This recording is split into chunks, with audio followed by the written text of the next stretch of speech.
میں 24 گھنٹے کے اندر میں گیا اور واپس مڑ کے آیا، پھر ان کے درمیان سے مڑ کے آیا. صحیح.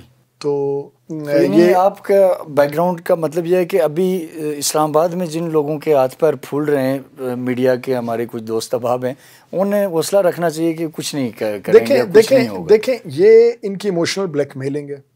ٹھیک. یہ جس طریقے سے ایک تاثر بنانا چاہتے ہیں، اور ملک جیسے ہماری فیڈریشن ہے، فیڈرل گورنمنٹ ہے، پروونشل گورنمنٹ ہے، ہمارے لا انفورسمنٹ ایجنسیز ہیں، ان کو ایک اسٹیٹ آف کنفیوژن میں رکھنا چاہتے ہیں تاکہ دہشت گردوں کے خلاف کارروائی نہ ہو، تاکہ بلوچستان میں امن نہ ہو، تاکہ بلوچستان میں ترقی نہ ہو، تاکہ بلوچستان میں کرپشن کم نہ ہو، ان کے جو مکرو عزائم ہیں وہ پورے ہوتے رہیں. عام بلوچ برا ہوئی یا پختون عوام تک ریاست کا جو ایک فیض ہے اور ریاست کی جو ذمہ داری ہے کہ ایک شہری کے حقوق اس کو دینے ہیں، اس کو تعلیم دینی ہے، اس کو مفت صحت کی سہولیات دینی ہے، اس کو روزگار دینا ہے، اس کو امن دینا ہے، تاکہ اس میں ریاست ناکام ہو. تو یہ ہمیشہ اس طرح کے شوشے چھوڑتے رہے ہیں، اس طرح کے سازشیں کرتے رہے ہیں. ابھی بولتے ہیں کہ ہم پکوڑے کی دکان کھولیں گے، تو پکوڑے کی دکان کیا دبئی میں کھلتی ہے؟ ہو سکتا ہے کوئی کسی دبئی نیو سٹی میں ہو تو وہاں ریونیو زیادہ ہوگا نا سر. بزنس مین بڑی جگہ کا سوچتا ہے. ابھی جاتے ہی وہ بڑے بڑے اپنے ہم اثر سرداروں کے ساتھ جو ارب پتی ہیں، اور یہ خود جو ہے وٹ کے زمینداری سے وٹ کے عوام میری بات سن رہے ہیں کہ وہاں کی زمینداری، وہاں کے گندم، کپاس یا ٹماٹر، اس سے یہ اربوں روپے کی اس خاندان کی جائیدادیں انگلینڈ، یورپ اور یو اے ای میں نہیں بنی ہیں. یہ جو عمران خان نے ان کو 11 ارب دیے، اور بعد میں میاں صاحب کے، یہ بڑا اہم سوال تھا سر. میں پوچھ بھی لیتا ہوں کہ جتنے ان کو آج تک وہاں پیسہ ملتا رہا، مختلف اربوں روپے، گراؤنڈ پہ کیا حالات ہیں یہ بتائیے. دیکھیں 11 ارب وہ 14 ارب اور اس کے علاوہ ٹوٹل ان کو پچھلی حکومتوں میں 37 ارب روپیہ ملا. میں میڈیا کو دعوت دیتا ہوں ذرا آئیں.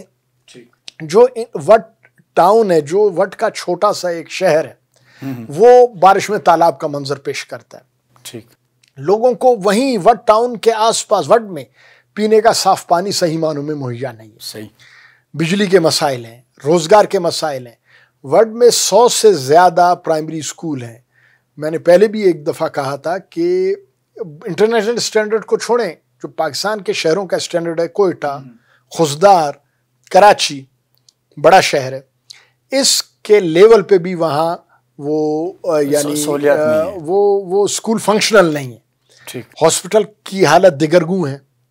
یعنی تعلیم کے حوالے سے، صحت کے حوالے سے، روزگار کے حوالے سے یہ 2 دفعہ چیف منسٹر رہے، یہ 37 ارب روپے ملے ان کو فنڈ اسکیموں کے علاوہ، اور یہ یعنی کوئی عوام کو کوئی فائدہ نہیں ملا. سر پھر ابھی ایک بار پھر جو پولیٹیکل پارٹیز کوشش کر رہی ہیں، آپ نے دیکھا پی ٹی آئی بھی گئی، باقی بھی گئے کہ سر آپ واپس لیں استعفیٰ، اور جو ساری بات ہوئی، تو اس کا تو یہ مطلب ہوا کہ اگر آپ ان کو بار بار ان کے چاہے وہ بلیک میلنگ کہہ لیں یا ان کو ناراض کہہ لیں، واپس منا لیتے ہیں، تو اس کا نقصان آپ کے علاقے کو ہو رہا ہے اور آپ کے لوگوں کو ہو رہا ہے، جو آپ نے منظرنامہ بتایا. اس میں میں فیڈریشن کی تمام پارٹیوں کو کہوں گا، اس میں پیپلز پارٹی بھی ہیں، مسلم لیگ نون بھی ہیں، اور تحریک انصاف بھی ہیں. ٹھیک. یہ اپنے سیاسی مفادات کے لیے میں امید کرتا ہوں کہ پاکستان کے مفاد کو قربان نہ کریں. ٹھیک. ابھی لوگوں کے ہاتھ پیر پھولے ہوئے ہیں کہ انہوں نے استعفیٰ دیا ہے. اتنی ہی یہ فکر مند ہوتے کہ یہ جو 10 لوگ جو شہید ہوئے آئی ڈی کارڈ دیکھ کے، پاکستان کے اندر پاکستان کے شہریوں کا بے دردی سے قتل عام، اور صرف کس لیے کہ یہ پاکستانی ہیں. ہاں بڑا الارمنگ. تو اس پہ یہ فیڈریشن کی پارٹیوں کو تو زمین الٹا دینا چاہیے تھا. ٹھیک. ان کو بہت سنجیدہ ہونا چاہیے تھا. اب اس چیز پہ وہ ایک برائے نام ایک مذمت اور برائے نام دعوے، اور اس کے مقابلے میں اس کے استعفے پہ ایسے جیسے پتہ نہیں کیا ہو گیا ہے.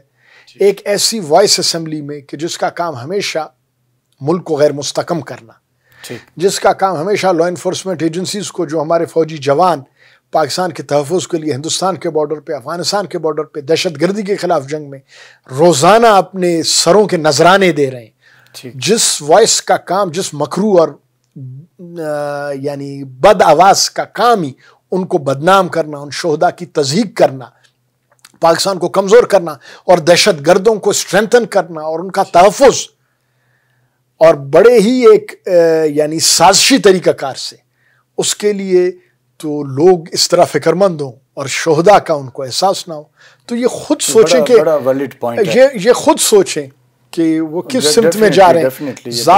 ذاتی سیاسی ڈاکٹر صاحب فائدے ہوتے ہیں، لیکن جب ملک اور وطن کی بات آتی ہے، جب مظلوم پاکستانیوں کی، جب سرحدوں اور دہشت گردی کے خلاف آپ کے لا انفورسمنٹ ایجنسیز جو ٹکڑے ٹکڑے ہو رہے ہیں، اپنے جانوں کے نذرانے دے رہے ہیں، ان کی بات ہوتی ہے، اس وقت میرے خیال میں ملکی مفاد، ایک ایمان، ایک جو دو قومی نظریے کی بنیاد پہ اس ملک سے والیانہ محبت، اس کو میرے خیال میں افضلیت ہونی چاہیے۔ سر ایک میر صاحب جو بڑا اہم، اختر مینگل صاحب تنقید آپ پہ کرتے ہیں، ابھی بھی ایک ٹی وی پروگرام میں انہوں نے کہا کہ جی توتک میں جو ماس گریوز کا معاملہ تھا، تو وہ آپ پہ الزام لگاتے ہیں کہ وہاں جو بندے مارے گئے وہ آپ نے مارے اور وہاں آپ نے ان کو دفن کیا، تو یہ اصل میں کیا کہانی ہے، اس پہ آپ کیا کہیں گے؟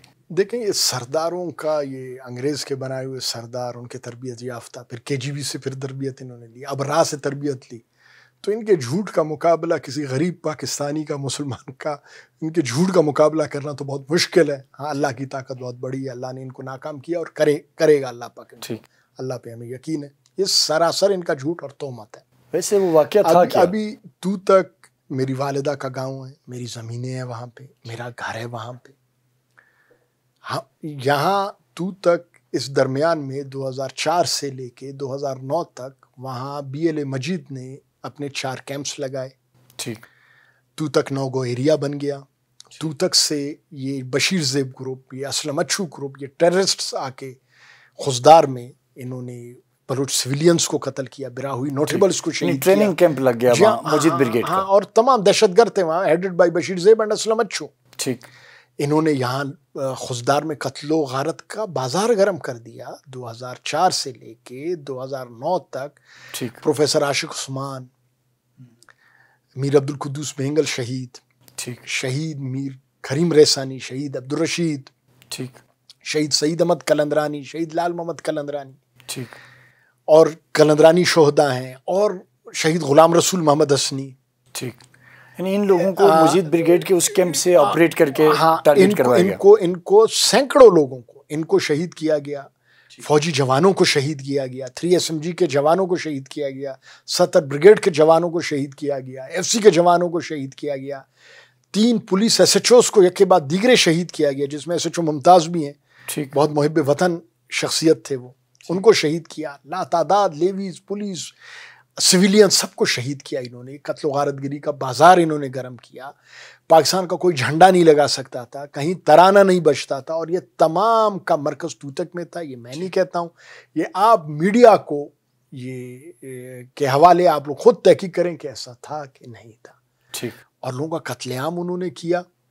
اس زمانے میں یہ لوگوں کو اغوا کرتے تھے باقاعدہ۔ توتک میں انہوں نے 2007 میں یہ باغبانہ تھانے میں یہ کیس درج ہے، ٹھیک، کہ ایک سرائکی اپنی اہلیہ کے ساتھ وہاں سامان بیچتے ہیں، کپڑے، سودا، سلف، اس زمانے میں۔ اب تو جس طرح سے قتل و غارت گری لوگ خوفزدہ ہیں، نہیں جاتے ہیں۔ تو یہ ایک خزدار کے رہائشی ایک جنوبی پنجاب کے تھے، سرائکی سپیکنگ، وہ اور ان کی اہلیہ، وہاں گینگ ریپ ان کا توتک کے اندر اس بشیر سے گروپ نے کیا، یعنی یہ 11 آدمیوں کے ساتھ مل کے، اور وہاں کیمپس تھے ان کے، جو یہ ان کا یہ جو ان کی آواز ہے میجر گوارا واریا کی، یہاں وہ کہتے ہیں ان کا نمبر ہے، ابھی ڈائریکٹ میں لاتا ہوں، ان کا یہ جو کاسالیز جو ان کا ایجنٹ ہے اختر، تو یہ اس چیز میں بھرپور طریقے سے شریک تھا۔ علی شیر کرد، اسلم اچھو، یہ سارے لوگ وہاں لوگوں کا قتل عام کرتے تھے۔ یہ ماس گریوز انہی کے بنائے ہوئے ہیں، انہی لوگوں کو اغوا کیا، انہی کو مارا اور وہیں ان کو دفنا دیا۔ اسی ان کو علاقے سے نکالنے کی تحریک میں میر سعید احمد جو میرے ماموزاد بھائی تھے، شہید لال محمد، شہید قادر بھائی، شہید نصر اللہ خان، اور باقی شہید حفیظ جان ہمارے شہداء تھے، جو چاہتے تھے ہمارے محمد رمضان کے بیٹے تھے، وہ شہید ہوئے۔ تو انہوں نے اپنی جانیں دی ان کو نکالنے کے لیے ادھر سے۔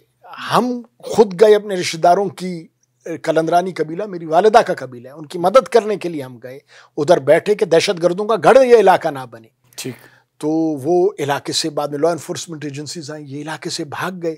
ٹھیک، تو اس درمیان میں کیا ہوا، 2012-13 میں ان کے کچھ مذاکرات ہوئے، جیسے یہ ابھی ڈرامہ بازی کر رہے ہیں، وقت بننے پہ جب سخت وقت آتا ہے یہ لومڑی بن جاتے ہیں، اور جب ان کا وقت آتا ہے یہ بھیڑیا بن جاتے ہیں۔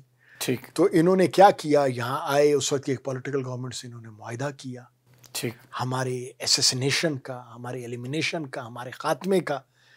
اور اس پہ جب ہم نے انکار کیا کہ بھائی ہم پاکستانی ہیں, ہم کسی سیاسی, چاہے جتنی بڑی جماعت ہو, فیڈریشن کی جماعت ہو, کوئی ہو, اس کی خواہش پہ اپنے شہداء کے خون کا نہ سودا کر سکتے ہیں, نہ یہ چھوڑ سکتے ہیں کہ وہ کسی را فنڈڈ تنظیم یا اس کے کسی سردار سے معاہدہ کر کے ہمارے لوگوں کے قتل عام کا ان کو لائسنس دیں. ٹھیک. تو ہم نے ریزسٹ کیا.